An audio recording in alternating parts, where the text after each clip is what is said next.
আধিপত্য বিস্তার নিয়ে আবারও বিএনপির সংঘর্ষ, লুটপাট, হামলা, ভাঙচুর।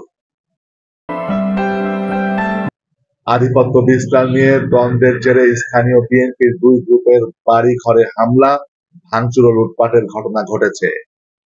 ঝিনাইদহ সদরের উপজেলার পাকা গ্রামে এ ঘটনা ঘটে।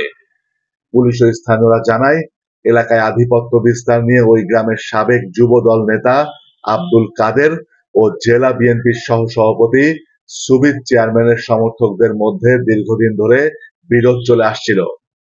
সন্ধ্যায় আব্দুল কাদেরের বাড়ি স্থানীয় বিএনপির নেতা তৌফিকুর রহমান, শফিকুল ইসলাম ও ইদ্রিস আলীর দাওয়াত খেতে ঘোরশাল বাজারে গেলে সুবিদ চেয়ারম্যানের লোকজন তাদের উপর চড়াও হয়।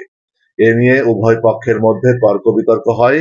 এরই জের ধরে রাতে সুবিদ চেয়ারম্যানের লোকজন কাদেরের সমর্থকদের বাড়িতে হামলা চালিয়ে ভাঙচুর ও লুটপাট করে। ঝিনাইদহ জেলা বিএনপির সভাপতি অ্যাডভোকেট এম এ মজিদ এ প্রসঙ্গে জানান, এটা দীর্ঘদিনের সমস্যা। এখানে বিএনপিকে জড়ানো হচ্ছে, কিন্তু আসলে বহু বছর আগে থেকেই এ ধরনের আধিপত্য বিস্তার চলমান।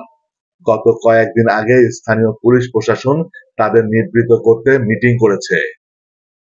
ঝিনাইদহ সদর থানার ওসি আব্দুল্লাহ আল মামুন জানান, খবর পেয়ে পুলিশ ঘটনাস্থলে পৌঁছে পরিস্থিতি নিয়ন্ত্রণে আনে। এ ঘটনার পর এলাকায় উত্তেজনা বিরাজ করছে।